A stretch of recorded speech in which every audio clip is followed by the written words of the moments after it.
4 नए foot overbridge बनेंगे जो नगर निगम बनाएगा। ये दूसरी बार टेंडर हो रहा है शेखर जी इसका, और इस बार संभावना नगर निगम जता रहा है कि इस बार तो उसे ठेकेदार मिल ही जाएगा। और शहर भर में तमाम दुकानों पर जो डर था किसी ज़माने में, मैं समझता हूँ शायद वो प्रतिभा पाल जी के ज़माने तक जो डर था कि दुकानदारों से पूछ के जो सब्जी की दुकानों में धरपकड़ मचाई गई थी, उसके बाद से धीरे धीरे डर खत्म हो गया।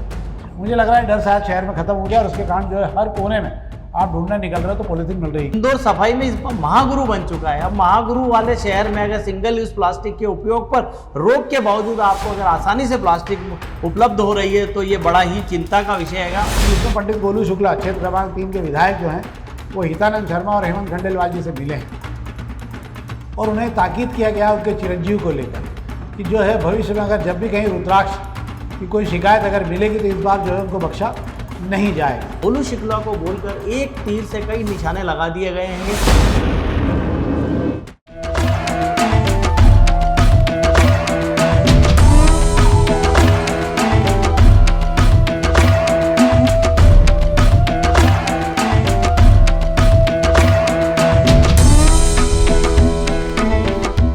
नमस्कार, शाम के अखबारों की चर्चा चाय के साथ। आज हम खबरों पे बात कर रहे हैं। हम आज सीधे खबरों पे ही शुरू करते हैं। खबरें हैं आज हमारे पास ज़्यादा भी और अच्छी खबरें भी आज जो आपके जानने योग्य भी है। तो हम आज खबरें शुरू कर रहे हैं और खबरों के साथ आज हम सबसे पहले अग्निमाण शुरू कर रहे हैं। आज 30 जुलाई भी है और आज अग्निमाण की खबरें शुरू करते हैं। तो पहले हम अग्निमाण खबरों पर जा रहे हैं। तो अग्निमाण में आज महत्वपूर्ण खबरों में 2 खबरें अच्छी है। एक तो 4 नए फुट ओवरब्रिज बनेंगे जो नगर निगम बनाएगा। ये दूसरी बार टेंडर हो रहा है शेखर जी इसका, और ये ओवरब्रिज बनने को लेकर दूसरी बार टेंडर होने के बाद में कहीं और ओवरब्रिज को लेकर मामला फंसा हुआ है। फुट ओवरब्रिज को लेकर क्या है ये पूरा मामला है? मैं आपको बता देता हूँ, इंदौर शहर में जो नगर निगम के 3 पैदल पुल हैंगे। एक कलेक्टर दफ्तर के सामने हैगा, एक जो हैगा अपना टीआई मॉल के सामने और एक 56 दुकान के सामने। इसको लेकर हमने पिछले दिनों में एक खबर पर चर्चा की गई थी कि 1.5 साल से इनके ठेके जो है नगर निगम रिन्यूअल नहीं कर पा रहेगा और नगर निगम को इससे लाखों रुपये का नुकसान हो चुका है। ये इसी के लिए फिर से टेंडर निकाला गया है। इन 3 पैदल पुल को टेंडर निकाला जा रहा है और साथ में 4 नए जो पैदल पुल बनना है उसकी भी बात की जा रही है कि ये नए जो पैदल पुल एक दवा बाजार के सामने बनेगा, एक जो है एम्बाई के सामने बनेगा, एक जो है एबी रोड पर बनाने की बात कही जा रही है और एक करबला मैदान से जो जेडीसी कॉलेज है वहाँ पे बच्चों के आने जाने में जो दिक्कत होती है उसके लिए बनाया जाएगा। तो उसको लेकर नगर निगम एक बार फिर टेंडर निकाला है और इस बार संभावना नगर निगम जता रहा है कि इस बार तो उसे ठेकेदार मिल ही जाएगा। हाँ, ठेकेदार नहीं मिल रहे हैं, एक तो बड़ी बात ये हो रही थी। एक खबर तो ये, एक खबर पर और हम बात करते हैं, ये भी अच्छी इस खबर है कि अभी तक जो जंगल थे जहाँ पर बहुत इंटीरियर पोर्शन में लोग रहा करते थे, जिसे हम मदरे टोले वगैरह कहते हैं, उन टोलों में बिजली कंपनी ने एक नया प्रयास शुरू किया कि अंदर तक, जहाँ तक जंगलों में अंदर की साइड जो मदरे टोले बने हुए हैं वहाँ पर भी बिजली पहुँचाने का प्रयास शुरू किया गया है। और 33,000 दुर्गम जंगलों में बिजली पहुँचेगी। मालवा निमाड़ में 33,000 परिवारों को जो बहुत इंटीरियर में जहाँ लाइट नहीं गई है इतने सालों बाद भी, 70-75 साल के बाद में, उन जंगलों के अंदर अब पहली बार जो है बिजली कंपनी ने प्रयास शुरू किया। एक अच्छा प्रयास है। मुझे ऐसा लगता है कि अगर वहाँ तक लाइट पहुँच रही है तो बहुत अच्छी खुशी की बात भी कि जिन लोगों ने आज़ादी के बाद अभी तक उजाला को नहीं देखा है वो कम से कम बिजली का उजाला देखने लगेंगे। क्या है? बिल्कुल आप सही कह रहे हैं। खबर पढ़ने में बड़ी रोचक है और आश्चर्यचकित भी करती है कि आज़ादी के इतने बरस बाद भी अभी तक हमारे मालवा निमाड़, हमें वो देश के किसी और कोने में जाने की ज़रूरत नहीं है कि हमारे मालवा निमाड़ में ही 33,000 परिवार ऐसे पहाड़ी जंगलों में रह रहे हैं जहाँ तक बिजली अभी तक नहीं पहुँच पाई है। मतलब सोचने की बात है कि हम किस तरक्की की बात करते हैं, हम कहाँ से कहाँ जाने की बात करते हैं, कहाँ हम चंद्रमा तक जाकर आ गए हैं। बावजूद ये है कि आज भी हमारे जो कुछ भाई बंधु ऐसे हैं जिन तक बिजली नहीं पहुंच पाई है, वो पहुंचाने के लिए एमपी भी अब प्रयास करेगा। तो एक चौंकाने वाली खबर है, पर अच्छी खबर है कि यार आज भी हम कितनी भी तरक्की कर लें, हम कितने भी जो है टेलीफोन से लेकर हम स्मार्ट मोबाइल के युग में आ गए हैं, पर आज भी मोबाइल बिजली के लिए कई परिवार ऐसे हैं जो आज भी तरस रहे हैं और उन्होंने अभी तक देखा नहीं है कि रात में उजाला क्या होता है। सही बात है। पत्रिका खबर पर बात कर लेते हैं। पत्रिका में 2 खबरें हैं। एक तो पैदल पुल बनाने को नहीं मिल रहे हैं ठेकेदार, वही खबर वही वाली है जो इसमें भी हैगी। और एक खबर पर हम बात कर लेते हैं, एक अच्छी खबर है। इसमें बारिश वगैरह की खबरें तो सभी अखबारों में है, वो इसमें भी हैगी, पर एक खबर अच्छी है कि इसके अब शहर के 10 वार्डों में हर घर में मिलेगा डिजिटल पता। लंबे समय से इसके प्रयास किए जा रहे थे। वार्ड 82 में पायलट प्रोजेक्ट बनाया था, तो 7,114 में से 6,000 घरों में जो है यूनिक इनको QR कोड मिल गया, मतलब इनके नंबर देखने के लिए अब आपको पूरा खाका जो है वो QR कोड से मिल जाया करेगा। इससे नगर निगम के टैक्स को लेकर भी बड़ी राहत रहेगी, बहुत सारी जानकारी मिली। क्या जी शेखर जी? बिल्कुल आप सही कह रहे हैं। डिजिटल पते की जो बात की गई थी, महापौर पुष्यमित्र भार्गव ने यह नवाचार इंदौर के लिए किया है और मुझे लगता है उनका एक प्रयास सराहनीय प्रयास है। वार्ड 82 जिसमें वे खुद रहते हैं, उनका घरू वार्ड है, वहाँ की जो 7,000 से ज़्यादा जो मकान हैंगे, वहाँ पर उनका सर्वे पूरा होने के बाद 6,000 मकानों तक डिजिटल पता लग चुका है। इस डिजिटल पते पर आप जो है QR कोड को स्कैन करेंगे तो उस मकान मालिक, उसके मकान का फोटो, उसके टैक्स से संबंधित जानकारी मिल पाएगी। पर इसका मतलब ये नहीं है कि आम आदमी भी उसकी जानकारी निकाल पाएगा, वो सिर्फ जो नगर निगम के जो अफसर हैं वही देख पाएंगे। और बात कर लेते हैं, अगर आपको किसी को अपना घर का एड्रेस देना है तो अब आप जो तरीके से मोबाइल से आप लोकेशन भेजते हैं, वैसे QR कोड से आप लोकेशन भेज दीजिए, आपके मेहमान आपके घर जो है गूगल के थ्रू चले आएंगे। तो ये जो एक नई सुविधा शुरू की, अभी बात की जा रही है, अभी एक वार्ड पूरा होने के बाद कहा जा रहा है कि 10 वार्ड, मैं ये बता दूं आपको, 10 नहीं, शहर के सारे 85 वार्डों में इस तरीके के डिजिटल पते लगाए जाएंगे। हाँ, मतलब इसको आप यूँ समझ लीजिए कि QR कोड देख कर जिस मेहमान को आना को वो आ जाएगा। ये तो बुलाए हुए मेहमान होंगे, पर अगर आपने टैक्स वगैरह आप नहीं भर रखा है तो बिन बुलाए मेहमान भी QR कोड से अब आपके दरवाजे पहुंच जाएंगे। वो ये देख लेंगे, उसमें देखिए क्या क्या बकाया है। मतलब उन मेहमानों के आने से पहले आपको बहुत सारी तैयारियाँ लगेगी, मतलब बिजली का बिल है, कचरे का बिल है, संपत्ति कर है, पानी का बिल है, सबके लिए आपको तैयारी रखना पड़ेगी। अब एक झटके में आपका खाता निकल के सामने आ जाएगा, जो अभी आने में दिक्कत हुआ करती थी। इसका भी आपको ध्यान रखना पड़ेगा बिन बुलाए मेहमानों को लेकर। अब हम प्रभातकरण खबरों की बात कर लेते हैं। प्रभातकरण खबर में खबर अच्छी आज, हालांकि पॉलीथीन की थैलियों की धरपकड़ आज सवेरे से फिर भी पहुंची थी। सवेरे जो है आज अभियान चला था और शहर भर में तमाम दुकानों पर जो डर था किसी ज़माने में, मैं समझता हूँ शायद वो प्रतिभा पाल जी के ज़माने तक जो डर था कि दुकानदारों से पूछ के जो सब्जी की दुकानों में धरपकड़ मचाई गई थी, उसके बाद से धीरे धीरे डर खत्म हो गया। और मुझे अभी भी याद है शायद कि जहाँ से पॉलीथीन पकड़ा रही थी उन जगहों को 8-8, 9-9, 10-10 दिन तक ताले लगा के रखे गए थे गोडाउनों पे, काम नहीं होने दिया था ताकि एक डर बैठ जाए। मुझे लग रहा है डर शायद शहर में खत्म हो गया और उसके कारण जो है हर कोने में आप ढूंढने निकल रहे हो तो पॉलीथीन मिल रही है। क्या शेखर जी? जी बिल्कुल आप सही कह रहे हैं कि नगर निगम को एक बार फिर सोचना होगा, इस शहर के जनप्रतिनिधियों को सोचना होगा, नगर निगम के अफसरों को सोचना होगा और उस सेहत अमले को भी सोचना होगा जो इस शहर में सफाई का तमगा ले आता है। इंदौर सफाई में इस महागुरु बन चुका है। अब महागुरु वाले शहर में अगर सिंगल यूज प्लास्टिक के उपयोग पर रोक के बावजूद आपको अगर आसानी से प्लास्टिक उपलब्ध हो रही है तो ये बड़ा ही चिंता का विषय है।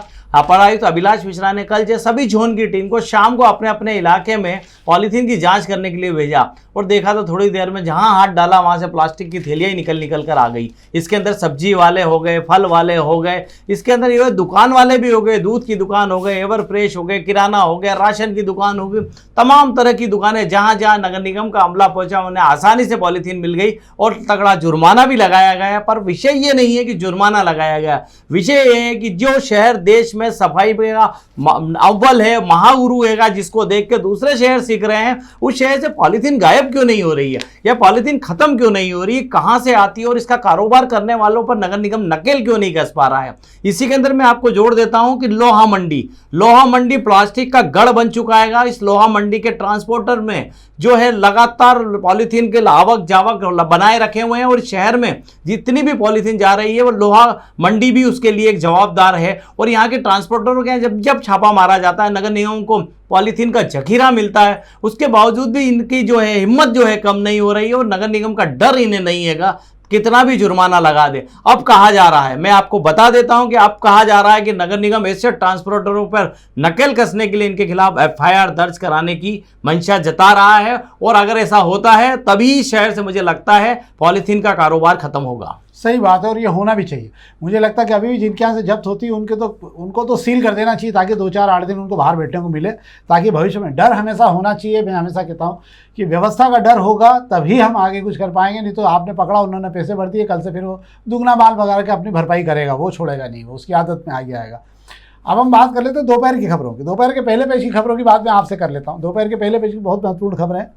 एक तो चीन से रेयर अर्थ मेटल आता है जो चीन ने बिल्कुल पूरी तरह से प्रतिबंधित कर दिया। ये रेयर अर्थ मेटल जो है हिंदुस्तान में जितना भी व्हीकल बनते हैं, उनकी जितनी मोटरें बनती हैं, चाहे कार हो, 2 पहिया वाहन हो, 3 पहिया वाहन हो, 4 पहिया वाहन हो, जिन में भी वो मोटरें लगती है उस पर रेयर अर्थ मेटल से ही उसके आगे की प्रक्रिया शुरू होती है।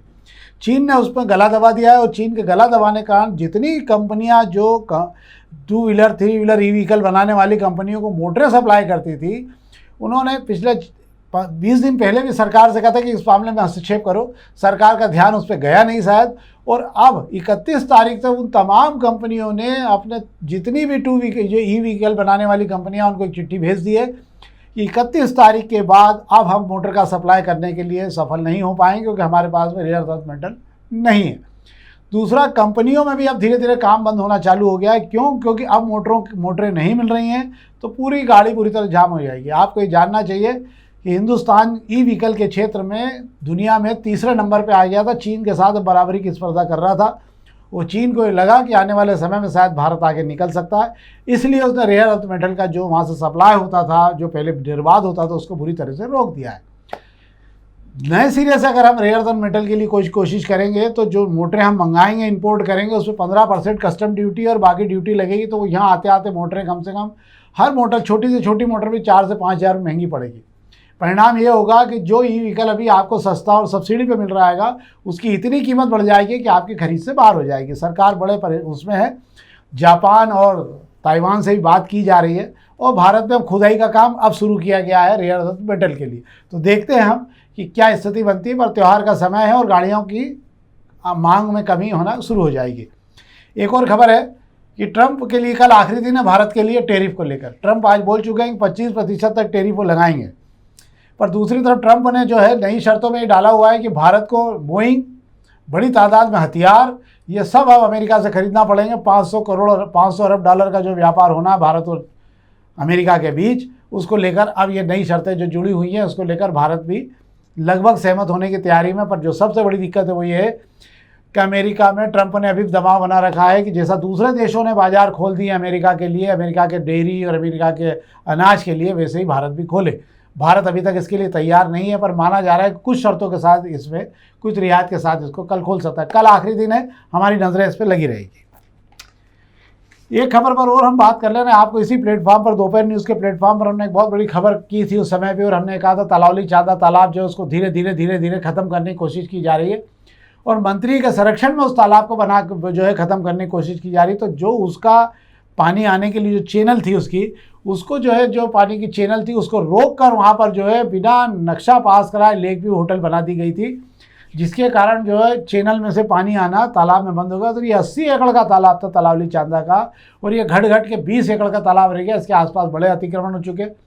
दिग्विजय सिंह के कार्यकाल में यहाँ कुछ पट्टे भी बांट दिए गए थे, और उसके बाद में इस तालाब को जो है धीरे धीरे छोटा किया जा रहा है। और हो सकता है कि अगर इस पर ध्यान नहीं दिया जाता, पर एक व्यक्ति की लड़ाई की मैं दाद देता हूँ जो इस तालाब को बचाने के लिए अभी तक लड़ता रहा, उसी ने हमें भी जानकारी दी थी, और वही व्यक्ति जो है वो ग्रीन ट्रिब्यूनल तक गया, और ग्रीन ट्रिब्यूनल ने आज आदेश जारी करे हैं नगर निगम को कि आप जो है इस मामले में इस होटल को हटाएं, लेक व्यू होटल को, क्योंकि ये तालाब क्षेत्र में बनी है, उसका कोई नक्शा भी पास नहीं। नगर निगम ने नोटिस भी शायद उसके जारी कर दिए। हमारा मानना है कि शहर को एक बड़े तालाब की उस क्षेत्र में ज़रूरत है। अगर ये तालाब 80 एकड़ का हो जाता है तो आप ये मान के चलिए कि शहर को इस वाले क्षेत्र में बहुत बेहतरीन तालाब मिलेगा, और इससे कई क्षेत्रों का जल स्तर बढ़ेगा और एक पर्यटन स्थल भी विकसित हो सकता है। क्या शेखर जी? जी बिल्कुल सही कह रहे हैं। तालाब जीमने वालों पर तो कार्रवाई होना ही चाहिए कि हमारे जल स्रोतों को जो खा रहे हैं वो कैसे हिम्मत कर सकते हैं, और जब तक इन पर कार्रवाई नहीं होगी, इन होटल पे बुलडोजर नहीं चलेगा, तब तक इनके हौसले जो है पस्त नहीं होंगे। तो ये तो थी अखबारी खबरें जिस पे हमने आपसे बात की, जो जानकारियाँ थी हमारे पास में। आज हम चर्चा कर रहे हैं राजनीतिक चर्चा पे। आपने आज सवेरे देखे होंगे तमाम फोटो कि जिसमें पंडित गोलू शुक्ला क्षेत्र क्रमांक 3 के विधायक जो हैं वो हितानंद शर्मा और हेमंत खंडेलवाल जी से मिले हैं, और उन्हें ताकीद किया गया उनके चिरंजीव को लेकर कि जो है भविष्य में अगर जब भी कहीं रुद्राक्ष की कोई शिकायत अगर मिलेगी तो इस बार जो है उनको बख्शा नहीं जाएगा। मुझे एक बात समझ में अभी तक ये नहीं आई थी कि इसके पहले भी जब वो हुआ था तब हितानंद शर्मा आए थे, पर हितानंद शर्मा का वो प्रभाव नहीं है जो सुहास भगत का हुआ करता था। सुहास भगत का एक डर भी हुआ करता था। हितानंद के साथ में सबसे बड़ी बात ये है कि वो अपने लोगों को बचाने के लिए किसी भी हित के आनंद में लग जाते हैं, और उनका खुद का हित आनंद हो जाता है, इसलिए जो है वो बहुत ज़्यादा सख्त कार्रवाई नहीं कर पाते। और इसीलिए ये घटनाक्रम जो घटा है इसको आप समझेंगे तो आपके समझ में आएगा कि इस बार बाजी उनके हाथ से निकलकर हेमंत खंडेलवाल जी के पास पहुंच गई। क्या शेखर जी? जी बिल्कुल आप सही कह रहे हैं। जिस ओर आप इशारा करना चाह रहे हैं मैं बिल्कुल क्लियर बता देता हूं आपको कि इस मसले में गोलू शुक्ला को क्या बोला है, ये विषय अलग है का। गोलू शुक्ला को बोलकर एक तीर से कई निशाने लगा दिए गए हैं। हितानंद शर्मा का जो संगठन प्रदेश संगठन मंत्री का कार्यकाल रहा है उसका तरफ ऐसी कोई उपलब्धि नहीं दिखा पाए हैं, और ना ही उनका कहीं खौफ नजर आया है मध्य प्रदेश के नेताओं पर।